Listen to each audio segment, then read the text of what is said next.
सादशाह है। मेरे प्यारे देशवासियों, मेरे प्यारे ज्ञानी पुरुषों, परमपिता परमात्मा से अरदास करता हूँ कि हे परमपिता परमात्मा, पूरे देशवासियों को सतबुद्धि दो, सतबुद्धि दो, सतबुद्धि दो। सबको शांति दो, शांति दो, शांति दो, शांति दो। मेरे प्यारे देशवासियों, मेरे प्यारे ज्ञानी पुरुषों, कोरोना वायरस बीमारी जब से आई, लॉकडाउन हुआ, सब लोग अपने घरों में बंद हैं, लेकिन इसके नियम का पालन सभी कर रहे हैं और अज्ञानता बस कोई नहीं भी कर रहा तो फिर अज्ञानता जिसमें होती है उसको माफ भी किया जाता होगा। लेकिन एक दुखद घटना, जिस दुखद घटना में मेरे देश में अगर ऐसी बात सुनते हैं तो हृदय कांप उठता है। जैसे महाराष्ट्र में अभी साधुओं की हत्या करी गई।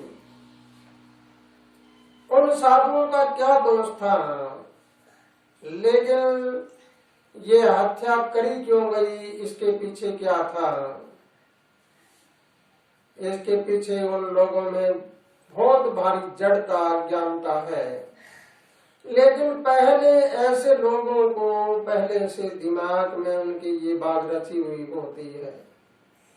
अगर हमारे सभी लोग ऐसे लोगों को समझाने लग जाएं, अगर राजनेता और संत महात्मा सभी को एक बात कहने लग जाएं कि कोई कानून हाथ में मत लेना और कोई धरना प्रदर्शन है इसमें उग्रता मत दिखाना, तो ऐसे लोग कभी आगे नहीं आएंगे। बर्बरतापूर्ण वृद्ध साधुओं की हत्या करना कितना बड़ा जुल्म है। एक भारतीय इतिहास में एक संत की हत्या करना कितना कलंकित बात है। पूरे देश के संत महात्मा इसकी निंदा कर रहा है, लेकिन सुन क्या रहे हैं? मैंने तो सुना, कहा कि उन्होंने लॉकडाउन का नियम क्यों तोड़ा। ऐसी बातें कह रहे हैं, शर्मिंदा करते हैं ऐसी बातें कह रहे। कोई नियम तोड़ दे तो उसको सजा हो सकती है, उसके ऊपर कोई एफआईआर दर्ज कर दे, मारने का अधिकार कोई नहीं रखता। क्या भीड़ है उसके हाथ में कानून थी। लेकिन मेरे प्यारे देशवासियों, उन साधुओं को, जो साधु बेचारे किसी लिए गए थे और कोई कारण गए थे, उन कारणों का एक कारण बना दिया। इसलिए सभी इस बात को पूर्ण रूप से समझे। जो भी मेरी बात को समझता हो तो एक तो अफवाहों से बच के रहे और साधु संतों पे हमला करना जरा बंद कर दीजिए। राजनीति मत करिए इसमें। संतों ने आपका क्या बिगाड़ा है? भगवा चोला जो पहन रखा है उन्होंने क्या बिगाड़ा है? वो अपना जीवन जी रही हैं। तो इसलिए मैं तो देशवासियों से यही प्रार्थना करता हूं कि मेरे प्यारे देशवासियों, लोगों में बुद्धि है वो नहीं है, लोगों की बुद्धि गिरवे रखी हुई है। कोई बहका दे, ऐसे कर ले वैसे कर लेता है। तो आप सभी बुद्धिमान बनकर और ऐसी घटनाओं को रोकिए। हर नागरिक की जिम्मेवारी होती है ये कि हमारे देश में कोई ऐसी घटना ना घटे। हर नागरिक की जिम्मेवारी होती है। ये सारा का सारा कारण हमारी मानसिक अनपढ़ता का है। मानसिक अनपढ़ता में हम अपने देश को तोड़ रहे हैं, जोड़ नहीं रहे। मानसिकता कमजोर होने के कारण हम एक दूसरे की जान की परवाह नहीं करते, हम अपने पद की परवाह करते हैं। अपनी जगह पर हमें जो वस्तु मिलनी है वो मिल जाए और किसी के प्राण चले जाए। तो इसलिए मेरे प्यारे देशवासियों, अब ज्यादा क्या समझाना होता है, क्या कहना होता है। मैं तो संत महात्माओं से यही आवेदन करूंगा कि मेरे देश के संत महात्माओं, तुम सब एक हो जाओ और तुम इस चक्कर को छोड़ दो, राजनीति के चक्कर को। इस बात को जरूर याद रखना कि अगर धर्म में राजनीति घुस गई तो धर्म को नाश कर देगी, और अगर राजनीति में धर्म घुस गया तो राजनीति को सुधार देगा। तुम धर्म में राजनीति को मत घुसने दो और तुम धर्म को राजनीति की ओर ले जाओ, ताकि राम राज आ जाए और सत धर्म का राज कायम हो जाए। मेरे देश के सभी संत महात्माओं, मेरे बुजुर्ग संत महात्माओं, मेरे बराबर के संत महात्मा, मेरे भाई जनों, मैं तो सभी से यही अरदास करता हूँ, लेकिन मैं मेरा परिचय दे देता हूँ पहले आपको। मेरा परिचय है हरियाणा के जिला हिसार में मंडी यादवपुर तहसील के गांव सदनपुर में, और ये सदनपुर गांव ही मेरी जन्मभूमि है। मैं अपनी जन्मभूमि में हूँ और गृहस्थ में भी हूँ, अपने बेटे पोतों में हूँ, और ज्ञान विज्ञान के साथ हमारा कार्यक्रम है। मैं अपने जन्मभूमि में जैसे था वैसा का वैसा हूँ, और ये प्रथम गद्दी है, यानी यहाँ पुराने ग्रंथों की और किसी देधारी गुरु का नहीं, बल्कि परमात्मा की जो आवाज जाती है उसी के आधार पर कार्य है।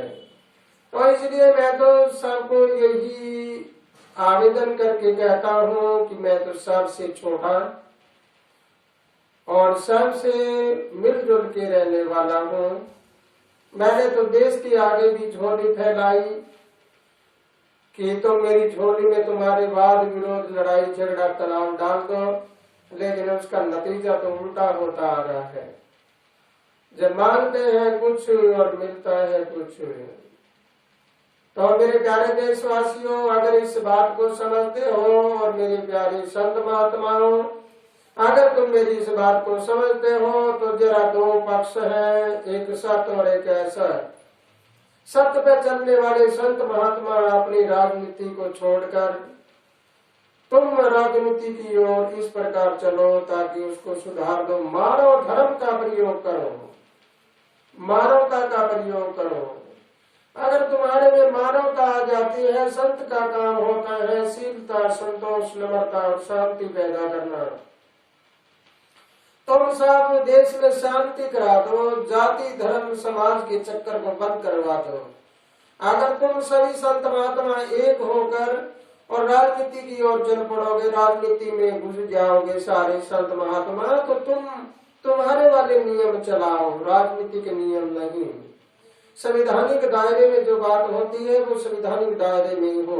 आज क्या देख रहे हैं, आज बड़े दुख के साथ ये बात कहनी पड़ रही है मुझे, लेकिन मैं नहीं कहना चाहता था, फिर भी आज मजबूरी में कहना पड़ रहा है। क्योंकि जब हमारे संत समाज के किसी वृद्ध साधुओं की हत्या कर दी तो हृदय जरूर दुखता है।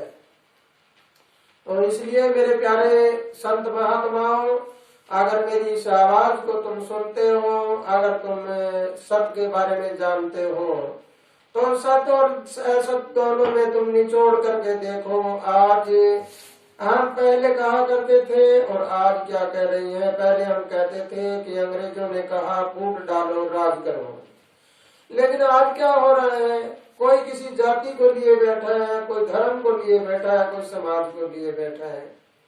हम वही कर रहे हैं कि फूट डालो राज करो, एक दूसरे में फूट डालना और एक दूसरे का हत्या हो जाना, एक दूसरे का नुकसान हो जाना। लेकिन मेरे प्यारे संत महात्माओं, मेरी इस आवाज को, मेरे हृदय की आवाज को तुम अगर समझते हो तो तुम सबको एक हो जाना है। एक होकर तुम इन चक्रों को छोड़ दो, फूट डालो राज करो, इसको बंद कर दो। और देश के हर नागरिक को, चाहे वो छोटा है, चाहे बड़ा है, चाहे गरीब है, चाहे अमीर है, उनको सबको एक दृष्टि से देखना शुरू कर दो और सबको समानता का अधिकार दो। हमारे मौलिक अधिकार क्या है, संवैधानिक नियम क्या होते हैं, संविधान प्रणाली हमारी क्या कहती है। संविधान हमारा धर्म निरपेक्ष है, धर्म की बात नहीं कर सकते। फिर हम चले हमारी सेना में जाकर देखें तो वहाँ मंदिर मस्जिद गुरुद्वारे इकट्ठे तो हैं, वहाँ सब लोग इकट्ठे बैठ रहे हैं, तो हमारे क्या हो गया। हम क्यों चक्रों में पड़े हुए हैं, कोई किसी को मान रहा है, कोई किसी को मान रहा है। सबका धर्म एक होता है, सबका मालिक एक, विचार अनेक है।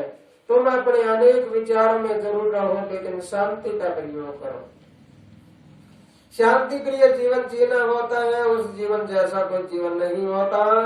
मेरा तो यही कहना है मेरे देशवासियों से, और मेरा यही कहना है मेरे प्यारे संत महात्माओं से भी, कि आप महात्मा लोग हैं वो सब अपना एक तरफ लगकर हमारे देश को सुधारने की कोशिश में लग जाओ, अन्यथा नतीजा अब तो कुछ और निकलने वाला है।